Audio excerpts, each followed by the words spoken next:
Alright guys, welcome back. Tonight I want to do an update video on one of my guns that I get asked about all the time, and that is my Glock 43. Now I'm always getting private messages, emails from guys wanting to know what have I done to this thing, what are my recommended upgrades, so that's something I want to touch base on tonight. Now I've owned this Glock 43 for about 2 years now, and I've carried it most of those 2 years, and honestly guys, this is my most carried gun. Now that's for a number of different reasons, and yes, I do have a rotation where I carry, my CZP-10C, a couple different Glock 19s, but the Glock 43 definitely sees the most carry time. Now let's go ahead and do a quick rundown on some of the upgrades I've done to this gun. The first thing I did to this gun was change the sights. Now when I first got my Glock 43, I put some TruGlow TFOs on there, ran those for about 1.5 years and really didn't have too many issues with them. I did start to crack the rear fiber optic where it stuck out of the rear sight just a little bit, but they're perfectly fine. I actually still have them, but I went ahead and upgraded to the TruGlow TFXs. Now I do have a video out on the TruGlow TFXs. I think they are great sights. I will go ahead and leave a link to that above.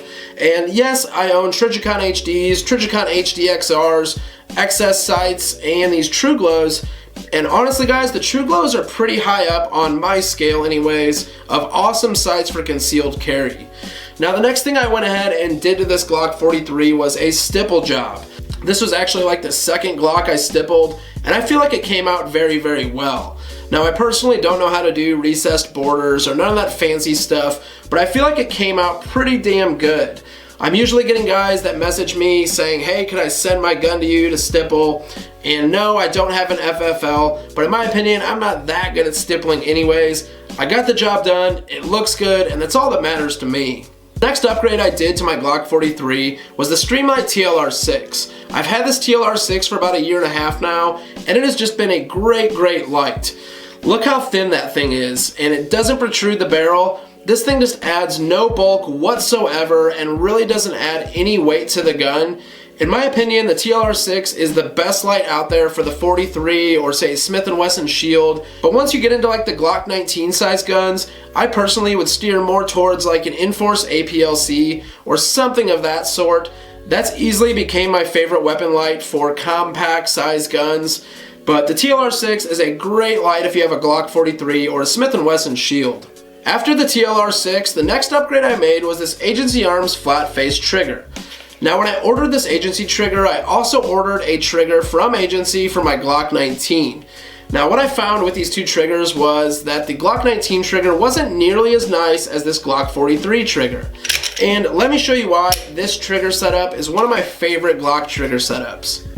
So we have absolutely no take up whatsoever and a very, very crisp break. This is easily one of my favorite triggers. Now I know some guys do frown upon upgrading the trigger in your carry guns, but I'm going to leave that one up to you guys. So the next thing I did was the Hive Industries extended mag release. The Glock 43 Hive mag release is great. I don't know if you guys can see, but it just barely sticks out a little bit more than the factory mag release. It is metal, it is textured a lot nicer than the factory Glock mag release. But when you get into the Hive mag release for a Glock 19, or at least the Gen 4 mag release, it sticks out a ton, and honestly, if you lay this gun down on its side, the mag will pop out. So that's just something to be leery of. I've never had this mag pop out while carrying it, but that is just something to pay attention to. Now moving on to base pads, and with a gun the size of the Glock 43, I definitely recommend at least running a +1. Right now I'm running an NDZ +2 base pad on here, bringing the magazine up to 8 rounds, +1 in the chamber, so 9 rounds in the gun isn't so bad, and especially if you carry an extra magazine. Now for times that I need to absolutely conceal this, and this is the lowest capacity I'll go when carrying this gun, is running a Hive +1. Now I have a couple of these Hive +1s, they've always functioned great, bringing this magazine to 7 rounds, 1 in the chamber, and then running a spare mag with a +2. Now just real quick, I want to point out NDZ went ahead and laser engraved Glock Guide 226 on this particular base pad as well as a few others, and then they made me this custom slide plate that says Glock Guide 226 as well. So a big shout out to those guys. Now the most recent upgrade I have made to this Glock 43 is this True Precision barrel. Now this barrel is dimpled, it is threaded, and it is in their Spectrum color, which is like this chameleon rainbow type color. All in all, I think it's a pretty cool fit for this gun. Now I do have a video out on this True Precision barrel. I will go ahead and link that above.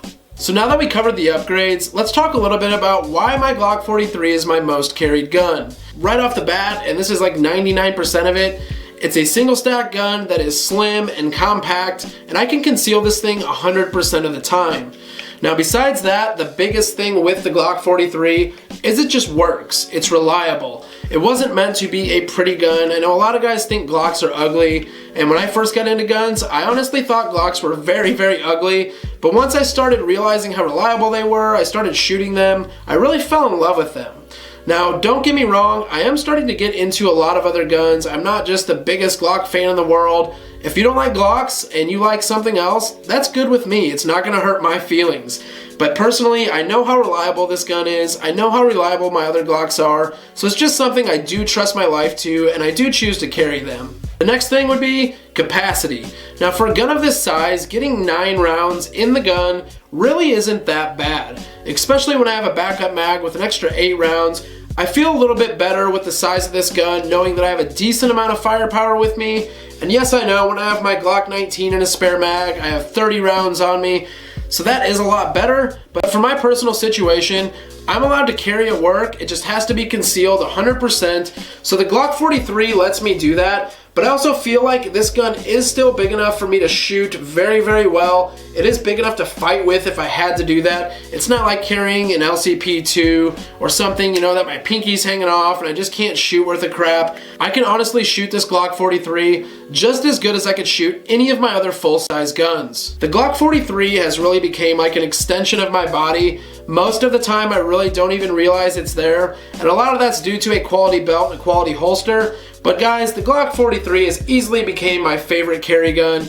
Those are just a few of the reasons. I feel like I can go on and on about the Glock 43, but I'm gonna get out to the range, get some more range footage with the 43 here soon, maybe do some ammo testing, just something to make some more content with the Glock 43. So that's gonna wrap it up for tonight. Thank you guys for watching. I really do appreciate all your support. Sorry if my voice is a little rasp. I'm kind of losing my voice with this winter weather, but please like, share, subscribe, and I'll catch you guys in the next one.